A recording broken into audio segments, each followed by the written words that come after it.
جی جناب، مرزا جہلمی، Mirza plumber, Mirza engineer, مختلف ناموں سے جانے جانے والا یہ شخص سوشل میڈیا پہ بڑا مقبول ہے۔ آج ہم آپ کو بتاتے ہیں یہ کتنا بڑا کذاب، کتنا بڑا جھوٹا، کتنا بڑا دھوکے باز اور مکر باز ہے۔ آپ ذرا یہ کلپ دیکھیے اور پھر ہم آپ کو بتاتے ہیں کہ سیدنا علی اور اہل بیت کے نام پہ یہ کتنی کتنی کذب بیانیاں اور کتنے جھوٹ منہ بھر کے بولتا ہے۔ ملاحظہ کیجیے۔ انس بن مالک کہتے ہیں کہ رسول اللہ صلی اللہ علیہ وآلہ کے پاس ایک بھنا ہوا پرندہ کسی نے گفٹ بھیجا، تو حضور علیہ السلام کھانے سے اس کو رک گئے اور کہا، اے اللہ، اس وقت مخلوق میں جو تیرا سب سے پسندیدہ بندہ ہے نا، اسے میرے پاس بھیج، میں اس کے ساتھ بیٹھ کے یہ کھاؤں۔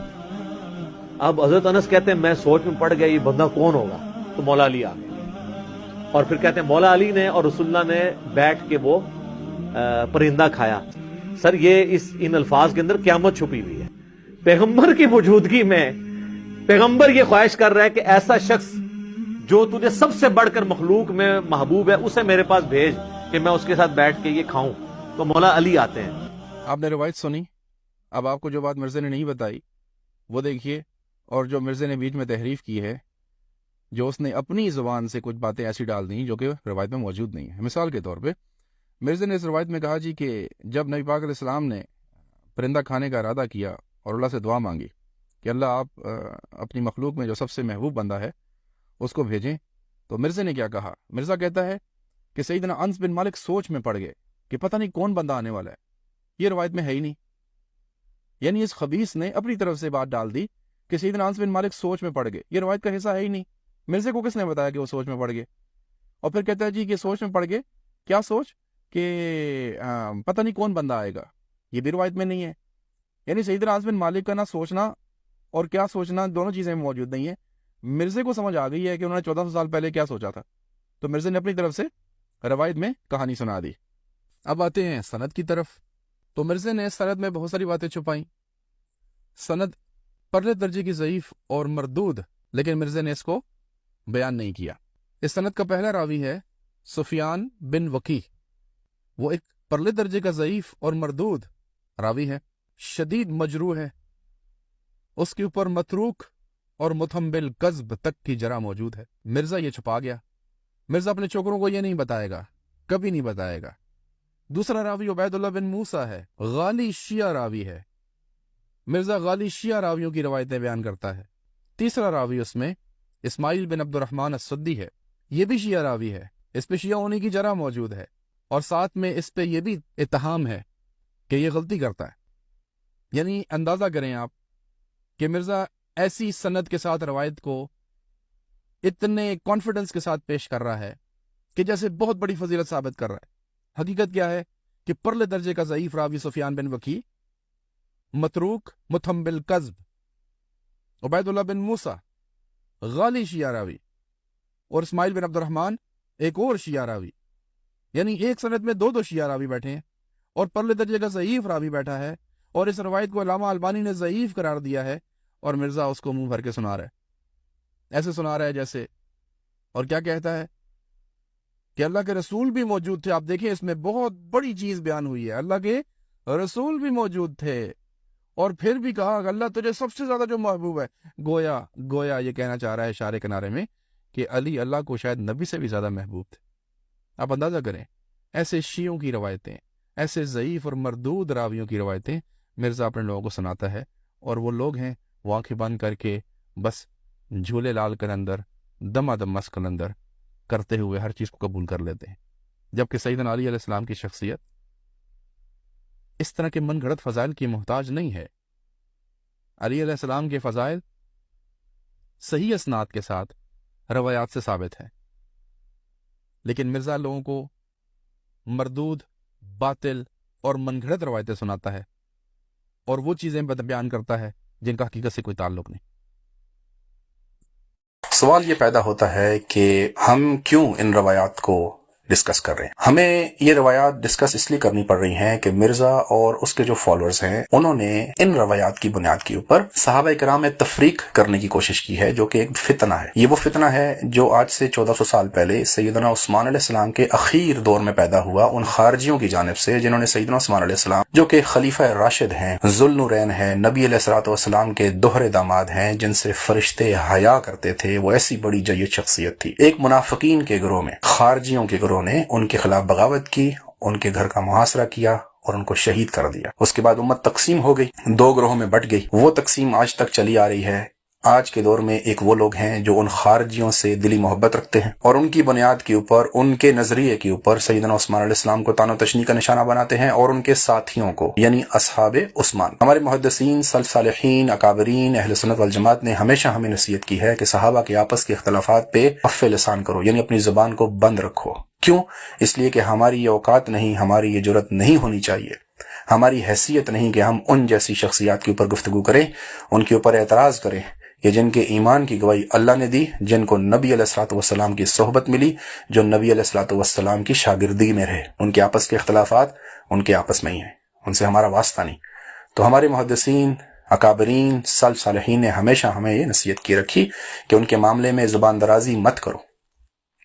لیکن مرزا جہلمی اور اس کے ماننے والے اور جو اس کا استاد ہے اسحاق جہالوی، اور پھر پیچھے چلے جائیں تو مودودی، یہ وہ دور حاضر کے فتنہ گر ہیں کہ جنہوں نے ایک پوری لاٹ تیار کی ہے نئے چھوکروں کی. آپ چھوکرے کہہ لیں، ان کو لونڈے کہہ لیں، لپاڑے کہہ لیں، ہیں تو سارے جاہل، جن کو نہ قرآن کا پتہ، نہ حدیث کا پتہ، نہ اصول حدیث کا پتہ، نہ صحابہ کی سمجھ، نہ ان کی قدر ان کو. تو ان کو اس نے جو پٹیاں پڑھائی ہیں ان روایات کو لے کے، کہ جن روایات کا نہ سر ہے نہ پیر ہے، بیچ میں شیعہ راوی ہیں، مدلس راوی بیٹھے ہیں، مجروح راوی بیٹھے ہیں، تو ان کو صحیح صحیح کہتے کہتے اس نے یہ ساری کی ساری گولیاں کھلا دی. ہماری مجبوری بن گئی کہ ہم ان کا جواب دیتے ہیں. کیوں؟ اس لیے کہ ان مشاجرات میں پڑھنے سے منع کیا گیا تھا اور وہ اس سے باز نہیں آئے. تو دور حاضر میں سوشل میڈیا پہ، یوٹیوب کر لیں، فیس بک لے لیں، واٹس ایپ لے لیں، ہر جگہ صحابہ کرام کی خاص جماعت کو طعن و تشنیع کا نشانہ بنایا گیا. مجبوراً ہمیں ان روایات کے اوپر گفتگو کرنی پڑی. اور نہ صرف یہ کہ ہم نے ان روایات کے اندر موجود جو بھی مردود باتیں ہیں، غلط باتیں ہیں، غیر ثابت شدہ باتیں ہیں، گھٹیا قسم کی باتیں ہیں، ان گندے غلیظ گھٹیا رافضی شیعہ مدلس راویوں نے منشن کی ہیں، ہم اس کی وضاحت بھی کریں گے. لیکن ہم الزامی طور پہ بھی کچھ سامنے پیش کریں گے. الزامی طور سے پیش کرنے کا مطلب یہ ہے کہ ہم ان کو یہ بتانا چاہتے ہیں کہ جن اصولوں کی بنیاد کے اوپر وہ کھڑے ہو کے صحابہ کرام کی ایک جماعت کو طعن و تشنیع کا نشانہ بناتے ہیں اور ان پہ فتوے جھاڑتے ہیں، انہی اصولوں کی بنیاد کے اوپر یہ فتوے دوسری طرف بھی جاتے ہیں. تو یہ ان کو جگانے کے لیے ہے، ان کو ان کی آنکھیں کھولنے کے لیے ہے، یہ بتانے کے لیے ہے کہ اگر تم تیر ادھر کو پھینکو گے تو نیزے ادھر کو بھی جائیں گے. کیوں؟ اس لیے کہ یہ فتنے کا باعث بنے گا. تو جب آئندہ چلیں گے، جب ہم اپنے وائس کلپس آپ کے ساتھ شیئر کریں گے اور آپ کو بتائیں گے کہ دیکھیں کیسے کیسے جب ادھر سے اعتراض آتا ہے تو یہاں سے اس سے دگنا اعتراض جاتا ہے.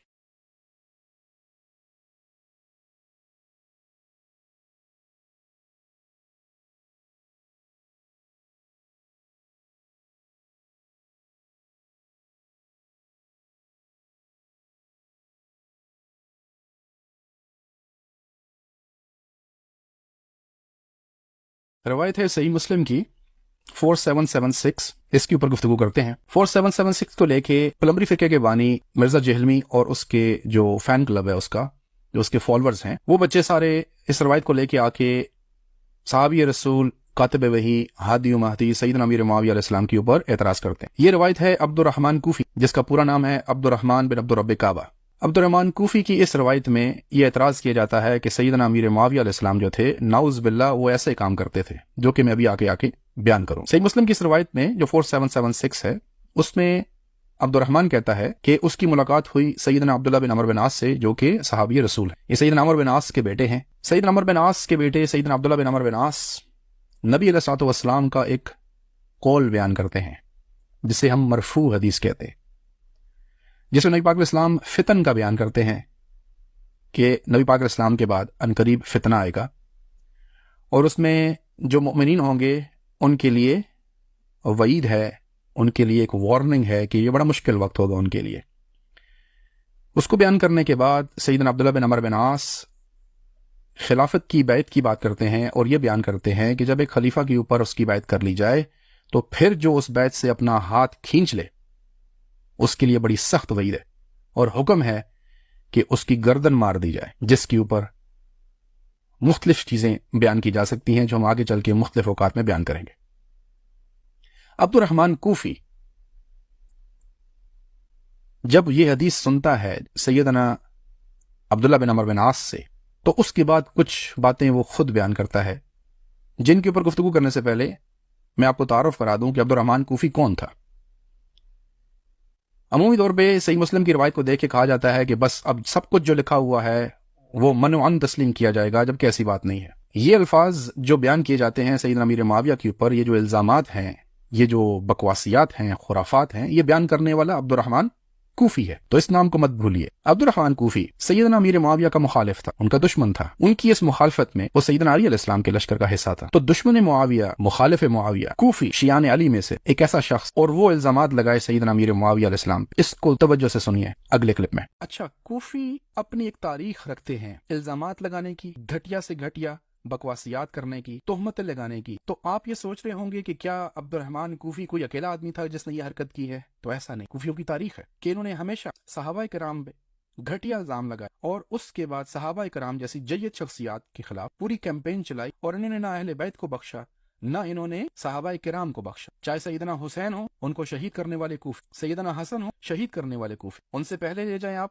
انہی شیعان علی میں سے سیدنا علی علیہ السلام کے ساتھی جو شیعہ بن کے بیٹھے ہوئے تھے، خارجی، ابن ملجم جیسے لوگ. اور اس سے پہلے چلے جائیں تو ان کی الزامات کی ایک لمبی فہرست ہے.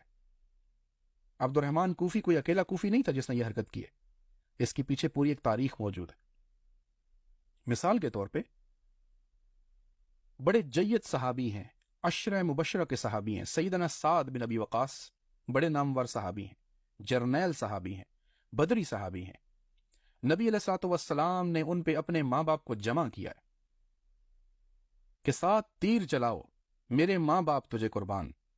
اور اکابرین صالحین نے اس کو بیان کیا ہے کہ 7 وہ واحد شخصیت ہیں صحابہ کرام میں کہ جن پہ اللہ کے رسول نے اپنے ماں باپ کو جمع کیا. ایسی شاندار شخصیت، ان کو بھی کوفیوں نے نہیں بخشا. سیدنا فاروق اعظم کے دور میں سیدنا سعد بن ابی وقاص کو گورنر بنایا گیا کوفہ کا، اور ان کوفیوں نے ان کی بھی شکایت کی، ان پہ الزامات لگائے سیدنا فاروق اعظم کے سامنے آ کے. یہ ان کی ابتدا سمجھ لیں آپ. یہ کسی پہ راضی نہیں تھے، یہ ہر ایک کے دشمن تھے. سیدنا فاروق اعظم نے سیدنا سعد بن ابی وقاص پہ ان الزامات کی بنیاد پہ ان کو معزول کر دیا، اور پھر انہوں نے باقاعدہ انویسٹیگیشن کی، تفتیش کی باقاعدہ پتہ کرانے کے لیے کہ کیا الزامات. اور الزامات یہ تھی کہ وہ نماز ہمیں صحیح نہیں پڑھاتے، جیسے خلاف سنت کام کر رہے ہیں. اور سیدنا سعد بن ابی وقاص نے ان کوفی الزام لگانے والوں کو باقاعدہ بد دعا دی. تو یہ عبد الرحمن کوفی کوئی پہلی بات نہیں ہے جو کسی صحابی رسول پہ الزام لگا رہا ہے اور مرزا جیلمی اس کو دل سے لگا کے بیٹھ گئے ہیں. یہ کام پہلے سیدنا سعد بن ابی وقاص سے ہو چکا.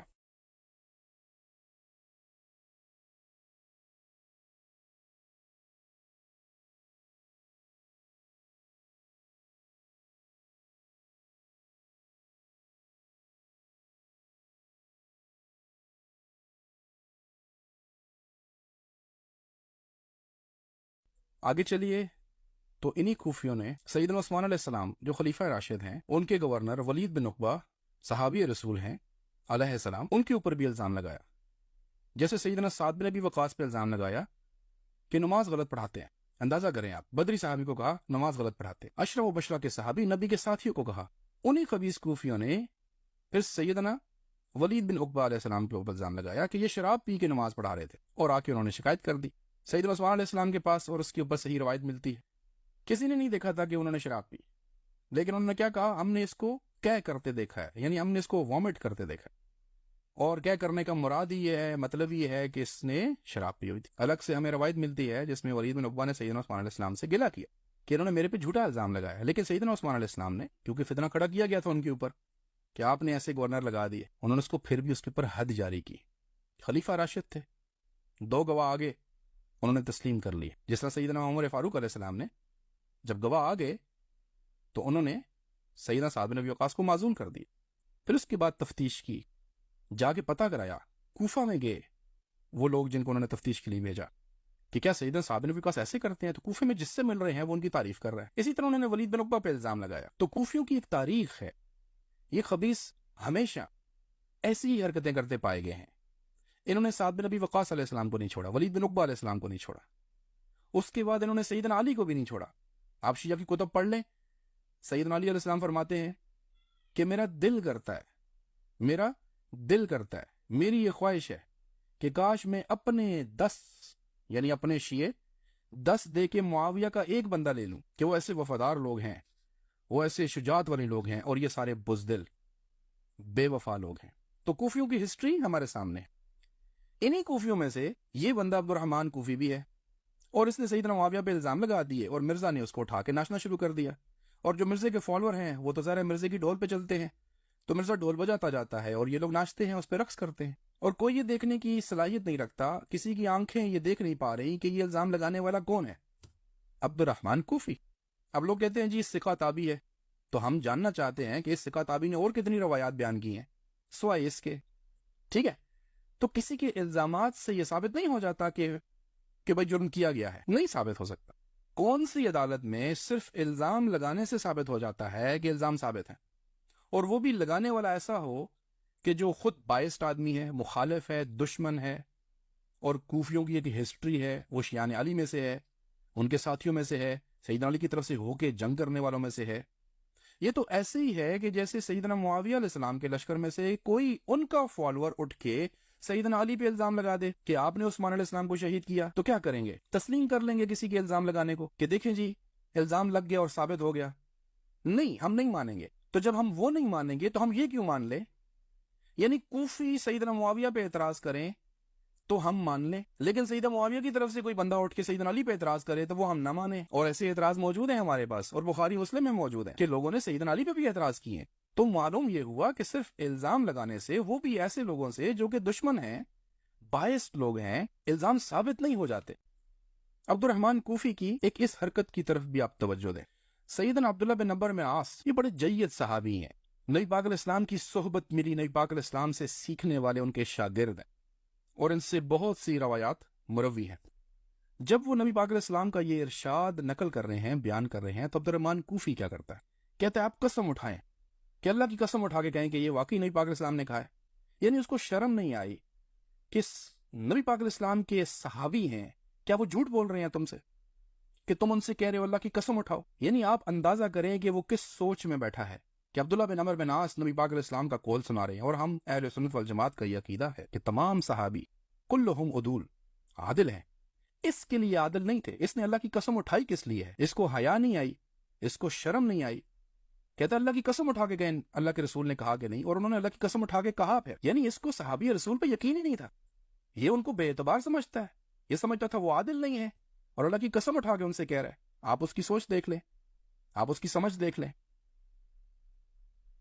اہل سنت والجماعت کے نزدیک سیدنا عبداللہ بن عمرو بن عاص کچھ بھی کہیں نبی علیہ الصلوۃ والسلام سے تو وہ عادل ہیں کہنے میں, ہم تو قسم نہ اٹھائیں کبھی ان سے. تو جس نے قسم اٹھوائی وہ کیسا تھا یہ آپ خود دیکھ لیں. یہ کوفی کسی کا اعتبار نہیں کرتے تھے. جب عبد الرحمن کوفی نے یہ دونوں گھٹیا الزام لگائے, جھوٹے الزام لگائے کہ جن کی کوئی بنیاد نہیں, کوئی ہمارے پاس ایسی صحیح روایت موجود نہیں کہ سیدنا معاویہ نے کوئی ایسا حکم دیا ہو جس میں حرام مال کھانے کی یا حرام قتل کرنے کی بات کی ہو, لیکن عبد الرحمن کوفی نے الزام تو لگا دیے, اور پلمبریوں نے یہ تصور کر لیا کہ الزام لگانا ہی کافی ہے. اب اس کے بدلے میں جب اس نے یہ کہا تو سیدنا عبداللہ بن عمرو بن عاص نے خاموشی اختیار کی. یہ روایت بتاتی ہے کہ وہ کچھ دیر کے لیے خاموش ہو گئے, توقف کیا انہوں نے, اور پھر انہوں نے کہا کہ اللہ کی اطاعت میں ان کی اطاعت کرو اور اللہ کی نافرمانی میں ان کی اطاعت نہ کرو, اور جان چھڑائی. کیوں؟ یہ سارے فتنہ باز تھے, فساد کرنے والے تھے.